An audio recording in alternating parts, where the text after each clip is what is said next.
جاہل ہے، یہ جاہل ہے. ایک جاہل ہوتا ہے ان پڑھ جاہل، ایک ہوتا ہے پڑھا لکھا جاہل.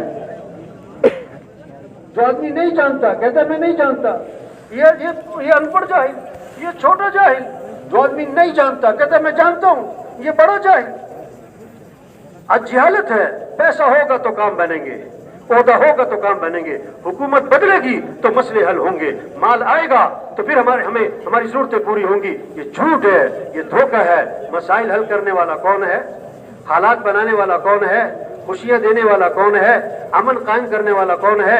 حفاظت کرنے والا کون ہے؟ ضرورتوں کو پورا کرنے والا کون ہے؟ کس کو راضی کرو، کس کی طرف دوڑ لگاؤ، کس سے محبت کرو، اور اللہ کو ساتھ لینے کے لیے اپنے اعمال اچھے بناؤ. احفظ اللہ یحفظ کا کتنا بڑا نظام بتایا.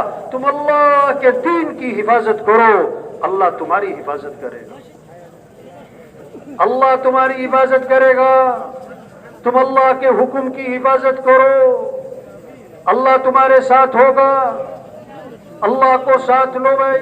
نماز پڑھو، دین سیکھو. یہ محنت ہو رہی، پیاس لگے گی تو 10 میل دور تک پانی کی تلاش میں جائے گا. پیاس نہیں ہے تو 10 قدم پہ بھی نہیں جائے گا. دین کی طلب پیدا ہو، دین سیکھنے کا شوق پیدا ہو. ہم مسلمان ہیں، ہم اللہ کے بندے ہیں، ہمیں اللہ کو راضی کرنا ہے. اللہ ہم سے کیا چاہتا ہے؟ جو اللہ کو پسند وہ ہمیں بھی پسند، جو اللہ کو ناپسند ہمیں ناپسند. جو اللہ کا حکم ہے وہ کرنا ہے، اللہ نے جس سے منع کیا ہمیں نہیں کرنا ہے. اللہ کو کیا پسند ہے؟ بھائی دین سیکھو. یہ محنت ہو رہی، یہ تبلیغ میں یہ منت، یہ خوشامد، یہ سروزہ، یہ چلہ، بھائی نکلو، بھائی اجتماع، بھائی دین سیکھ لو میرے بھائی، دین سیکھ لو میرے بھائی. ہمارے ہاں نا ایک رسم چلتی ہے، پتہ نہیں آپ کے یہاں ہے کہ نہیں، کہ شادی کے موقع پر دولہا جو ہے نا، دولہا مسجد کی طرف جاتا ہے، بارات جاتی ہے. کیا کرنا ہے؟ دولہا نے شادی کے نفل پڑھنے. واہ جی واہ، ویسے نماز پڑھے نہ پڑھے، شادی کے نفل پڑھنے. تو ایک بارات گئی ڈھول ڈھمکے کے ساتھ، کدھر؟ مسجد کی طرف. تو جو اس دولہے کا دوست تھا نا، وہ تھا ذرا دیندار. اس سے کہا کہ تم اس کے ساتھ چلے جاؤ مسجد. وہ چلا گیا. اس سے کہا بھائی پڑھ لے نفل شادی کے. کہتا وہ پہلے تو کھڑا رہا، پھر اس نے نظام نیت باندھ لی. کہتا میں پاس بیٹھ گیا، میں بیٹھا ہوں، وہ کھڑا ہوا ہے، تھوڑی دیر کھڑا رہا. کہتا میں نے کہا وہ ابھی وہ شادی کے نفل ہے، بڑے خوشو خصو سے پڑھے جائے. کہتا بہت دیر بعد اس نے کھڑے کھڑے اسلام پھیر دی. تو میں نے اس سے کہا کہ بھائی تو نے شادی کے نفل پڑھے کہ نماز جنازہ پڑھی؟ نہ رکوع نہ سجدہ، یہ کس میں ہوتا ہے؟ یہ تو جنازے میں ہوتا ہے. یہ کیا کیا تو نے؟ کہتا سچی بات بتاؤں مجھے نماز آتی نہیں. تبلیغ میں یہ کہہ رہے ہو بھائی نماز، دین سیکھو میرے بھائی، دین سیکھو میرے بھائی. قرآن کی تلاوت کرو بھائی. اللہ کا کلام ہے. کس کا کلام ہے بھائی؟ اس میں برکت ہے، اس میں رحمت ہے، اس میں خیر ہے. گھر کے 6 افراد سب قرآن پڑھیں، گھر کے 10 افراد قرآن پڑھیں، بوڑھے قرآن پڑھیں، بچے قرآن پڑھیں، جوان قرآن پڑھیں، ہمارے وزیر قرآن پڑھیں، ہمارے سردار قرآن پڑھیں.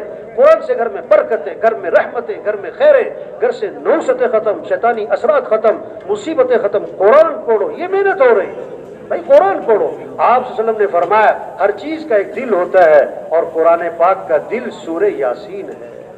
فرمایا جو سورہ یاسین صبح کو پڑھے گا نا، شام تک کے کاموں میں اللہ اس کی مدد فرمائیں گے. قرآن پڑھو بھائی، اللہ کا ذکر کرو بھائی. ذکر سے مسئلوں کا حل ہے. اللہ کی یاد، اللہ کا نام. اس زبان پہ کس کا نام ہو؟ الا بذکر اللہ تطمئن القلوب. کان کھول کے سنو، دلوں کا اطمینان وہ اللہ کی یاد میں ہے، مال میں نہیں، چیزوں میں نہیں، حکومتوں میں نہیں، اللہ کی یاد میں. فاذکرونی اذکرکم. اللہ برباد ہے، تم مجھے یاد کرو میں تمہیں یاد رکھوں گا، میں تمہیں یاد رکھوں گا. آپ صلی اللہ علیہ وسلم نے فرمایا جو 100 مرتبہ پڑھے لا الہ الا اللہ، پڑھو لا الہ الا اللہ. فرمایا جو 100 مرتبہ پڑھے گا، جب قیامت کے دن اٹھے گا تو اس کا چہرہ 14ویں رات کے چاند کی طرح چمک رہا ہوگا. واہ واہ. آپ صلی اللہ علیہ وسلم نے فرمایا لا الہ الا اللہ، اس کا اقرار کثرت سے کرتے رہا کرو. چلتے پھرتے اٹھتے بیٹھتے آتے جاتے زبان پر کیا ہو؟ لا الہ الا اللہ۔ فرمایا اس کا اقرار کثرت سے کرتے رہا کرو، پہلے اس سے کہ وہ وقت آ جائے کہ تم یہ کلمہ کہہ نہ سکو۔ یا اللہ، جو مر گیا اس کے پاس کلمہ پڑھنے کا وقت کیا ہو گیا؟ آج کتنے لوگ مرے دنیا میں؟ ابھی 2 منٹ پہلے بھی کوئی مرا ہے، 1 منٹ پہلے بھی کوئی مرا ہے، ابھی بھی کوئی مر رہا۔ جو مر گیا کلمہ پڑھنے کا وقت ختم۔ ہم ابھی زندہ ہیں، ہم نے بھی مر جانا ہے، ابھی ہمارے پاس وقت ہے کہ ہم کیا پڑھیں؟ لا الہ الا اللہ، لا الہ الا اللہ۔ آپ صلی اللہ علیہ وسلم نے فرمایا جو کثرت سے درود شریف پڑھے گا جنت میں اسے میرا پڑوس ملے گا۔ واہ واہ واہ واہ۔ ایک صحابی نے عرض کیا حضور میں نے ذکر کا وقت طے کیا، اس میں سے کتنا وقت درود شریف کو دے دوں؟ پھر خود ہی کہا حضور 1/3 وقت دے دوں؟ میں ٹھیک ہے لیکن درود شریف زیادہ کر لو تو بہتر ہے۔ حضور 2/3 وقت درود شریف کو دے دوں؟ میں ٹھیک ہے لیکن آدھا وقت دے دوں؟ تو میں ٹھیک ہے لیکن زیادہ کرو تو بہتر ہے۔ حضور 2/3 وقت درود شریف کو دے دوں؟ تو میں ٹھیک ہے لیکن درود شریف اور زیادہ کرو تو بہتر ہے۔ انہوں نے کہا اچھا میں ایسا کرتا ہوں، میں سارا وقت درود شریف پڑھتا رہوں گا۔ آپ نے فرمایا اذن تکفا ہمک ویغفر ذنبک، اگر تم ایسا کرو گے تمہاری ساری پریشانیاں دور کر دی جائیں گی اور تمہارے سارے گناہوں کو معاف کر دیا جائے گا۔ استغفار، مسئلوں کا حل توبہ، مسئلوں کا حل استغفار۔ آپ نے فرمایا جو کثرت سے استغفار کرے گا اللہ ہر تنگی سے نکالے گا، پریشانیوں سے بچائے گا، اللہ وہاں سے رزق دے گا جہاں سے وہم و گمان بھی دے گا۔ یہ محنت ہے بھائی، دین سیکھو بھائی، قرآن، اللہ کا ذکر، ہر ضرورت میں ہر حاجت میں رجوع کس کی طرف کرو؟ کس سے مانگو بھائی؟ صبح کس سے مانگو؟ شام کس سے مانگو؟ گھر سے نکلتے ہوئے کس سے مانگو؟ گھر میں داخل ہوتے ہوئے کس سے مانگو؟ صبح اٹھتے ہی کس سے مانگو؟ رات سوتے سوتے کس سے مانگو؟ بھائی دعاؤں کا اہتمام کرو، ہماری حفاظت دعاؤں سے ہے، موقع موقع کی دعاؤں سے حفاظت ہے۔ کتنی دعائیں ہیں، صبح کی دعائیں ہیں، شام کی دعائیں ہیں، گھر سے نکلتے ہوئے دعا، گھر میں داخل ہوتے ہوئے دعا، سواری کی دعا، رات کو سوتے ہوئے دعا، صبح آنکھ کھلتے ہی دعا، سورج طلوع ہو رہا ہے دعا، سورج غروب ہو رہا ہے دعا۔ بھائی دعاؤں کا اہتمام کرو بھائی۔ حدیث میں آتا ہے ایک مصیبت آسمان سے بندے کی طرف چل پڑتی ہے، ادھر سے کوئی دعا مانگتا ہے، اس کی دعا زمین سے آسمان کی طرف چل پڑتی ہے، یہ جانے والی دعا آنے والی مصیبت کو ٹال دیتی ہے۔ دعائیں پڑھو، اخلاق اچھے بناؤ، زندگی خوبصورت بنے گی، گھر کا ماحول، خاندان کا ماحول، علاقے کا ماحول، قبائل کا ماحول، صوبے کا ماحول، ملک کا ماحول، بد امنی ختم ہوگی، نفرتیں ختم ہوں گی، دشمنیاں ختم ہوں گی، محبتیں قائم ہوں گی، پیسوں سے نہیں، چیزوں سے نہیں۔ کب؟ جب اخلاق اچھے ہوں گے۔ اخلاق کیا ہیں؟ ہمارا دین ہمیں اخلاق سکھاتا ہے، جیسے نماز سکھائی، جیسے روزہ سکھایا، جیسے ہمیں کلمہ سکھایا۔ ہمارا دین، ہمارے اللہ، ہمارا قرآن، ہمارے نبی، ہمارا اسلام ہمیں اخلاق سکھا رہا ہے۔ اخلاق کیا ہیں؟ صل من قطعک، جو تم سے رشتہ توڑے تم اس سے رشتہ جوڑو۔ واعفو عمن ظلمک، جو ظلم کرے اسے معاف کر دو۔ احسن الی من اساء الیک، جو برائی کرے بدلہ اچھائی سے دو۔ اعطی من حرمک، جو تمہیں نہیں پوچھتا اسے پوچھو، جو تمہیں نہیں ملتا اسے ملو، جو نہیں کھلاتا اسے کھلاؤ، جو نہیں سلام کرتا تم سلام کرو، جو نہیں آتا تم اس کے پاس جاؤ۔ اخلاق سکھائے ہیں۔ واہ واہ، برائی کا بدلہ اچھائی سے، اس نے ظلم کیا معاف کرو۔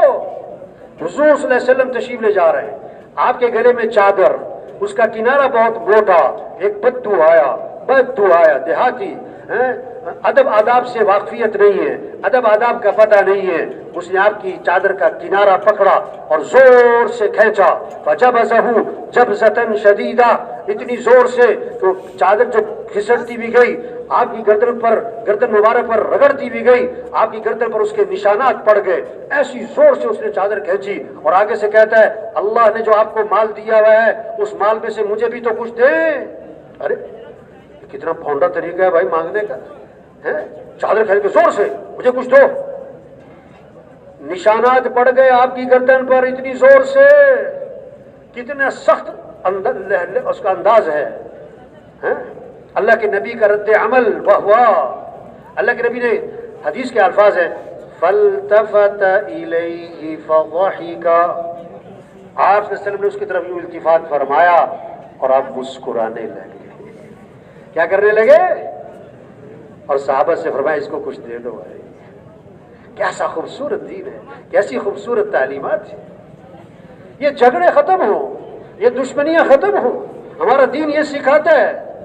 حضور صلی اللہ علیہ وسلم گھر سے باہر نکلے صحابہ کو بتانے کے لیے کہ شب قدر کون سی رات، شب قدر کون سی رات، کتنی بڑی خیر کی چیز بتانے لگے، کتنی اونچی رات، کتنی عظیم الشان رات بتانے لگے. کون سی رات؟ دو مسلمانوں کا جھگڑا ہو رہا تھا، اس جھگڑے کی وجہ سے شب قدر کی تعین اٹھا لی گئی. جس گھر میں روز جھگڑا ہوتا ہو، جس علاقے میں جھگڑے ہوتے ہو، وہ علاقہ کتنی خیروں سے محروم ہوتا ہے، کتنی برکتوں سے محروم ہوتا ہے. تبلیغ میں محنت ہو رہی. حضور صلی اللہ علیہ وسلم نے فرمایا میں ضامن ہوں جنت کے اطراف میں اللہ سے محل لے کر دوں گا. کس کو؟ کس کو؟ جو جھگڑا ختم کرنے کے لیے اپنا حق بھی چھوڑ دے. جھگڑا ختم کرنے کے لیے حق پر ہے، لیکن حق کا مطالبہ کرنے پر جھگڑا ہو رہا ہے. اس نے جھگڑا ختم کرنے کے لیے اپنا حق بھی چھوڑ دیا. اللہ کے نبی نے فرمایا میں جنت کے اطراف میں اللہ سے محل لے کر دوں گا. آپ نے فرمایا میں ضامن ہوں جنت کے وسط میں اللہ سے محل لے کر دوں گا اس آدمی کو جو کبھی مذاق میں بھی جھوٹ نہ بولے، جو کبھی مذاق میں بھی جھوٹ نہ بولے. آپ نے ایک صحابی نے عرض کیا حضور مسلمان بزدل ہو سکتا ہے؟ فرمایا ہو سکتا ہے. حضور مسلمان بخیل ہو سکتا ہے؟ فرمایا ہو سکتا ہے. حضور مسلمان جھوٹ بول سکتا ہے؟ فرمایا نہیں نہیں، مسلمان جھوٹ نہیں بولا کرتا. آپ صلی اللہ علیہ وسلم ٹیک لگا کے بیٹھے تھے ممبر پہ. آپ نے فرمایا میں تمہیں کبیرہ گناہوں میں سے بڑے گناہ بتاؤں؟ وہ کبیرہ گناہ تو ہیں ہی بڑے. نہیں، کبیرہ گناہوں میں سے بڑے گناہ بتاؤں؟ 3 گناہ گنوائے. پہلا گناہ گنوایا اور ٹیک لگی ہوئی ہے اللہ کے ساتھ کسی کو شریک ٹھہرانا. دوسرا گناہ گنوایا، ٹیک لگی ہوئی ہے ماں باپ کی نافرمانی کرنا. تیسرا گناہ گنوانے لگے، آگے ہو گئے بات میں زور پیدا کرنے کے لیے، وزن پیدا کرنے کے لیے. اور ہمیں جھوٹی گواہی دینا، جھوٹی گواہی دینا، جھوٹی گواہی دینا. اتنا تکرار کیا اس بات کا کہ صحابہ فرماتے ہم دل ہی دل میں کہہ رہے تھے کاش حضور خاموش ہو جائے. تیسری بات فرمائی میں ضامن ہوں جنت کے سب سے اونچے مقام پر اللہ سے محل لے کر دوں گا اس آدمی کو جس کے اخلاق اچھے ہوں، جس کے اخلاق اچھے ہوں. یہ محنت ہے، اخلاق اچھے بنو، اچھائیاں دیکھو، لوگوں کی کمیاں نہ دیکھو بھائی، خوبیاں دیکھو. آپ کے پاس جنازہ لایا گیا، آپ جنازہ پڑھانے کے لیے آگے ہوئے. حضرت عمر رضی اللہ عنہ ذرا جلالی طبیعت سامنے آ گئے، حضور اس کا جنازہ نہ پڑھائیں. کیوں؟ انہو رجل فاسق، یہ بڑا فاسق فاجر آدمی. آپ نے فرمایا صحابہ سے تم میں سے کسی نے اس مرنے والے کو کوئی نیکی کا کام کرتے دیکھا ہے؟ ایک صحابی کھڑے ہو گئے، حضور میں نے دیکھا حرس لیلۃ فی سبیل اللہ، ایک رات یہ اللہ کے راستے میں پہرا دے رہے تھے. یہ کتنے ہمارے ساتھی پیروں پہ کھڑے، جگہ جگہ کھڑے، واہ واہ. ایک رات یہ اللہ کے راستے میں پہرا دے رہے تھے. اللہ کے نبی آگے بڑھے، جنازہ پڑھایا، دفن کیا اور قبر پہ کھڑے ہو کے فرمایا لوگ تیرے بارے میں کہتے ہیں کہ تو جہنمی ہے اور میں اللہ کا رسول گواہی دیتا ہوں کہ تو جنتی ہے. یہ محنت ہے. اخلاق اچھے بنو بھائی، جھگڑے ختم کرو بھائی، معاف کرنا سیکھو بھائی، غصے پہ قابو پاؤ، نرمی اختیار کرو. ہمارا دین نرمی سکھاتا ہے، نرمی نرمی. آپ صلی اللہ علیہ وسلم نے فرمایا جس میں نرمی نہیں اس میں کوئی خیر نہیں، اس میں کوئی خیر نہیں. مسلمان کی شان بتائی ہین لین قریب سہل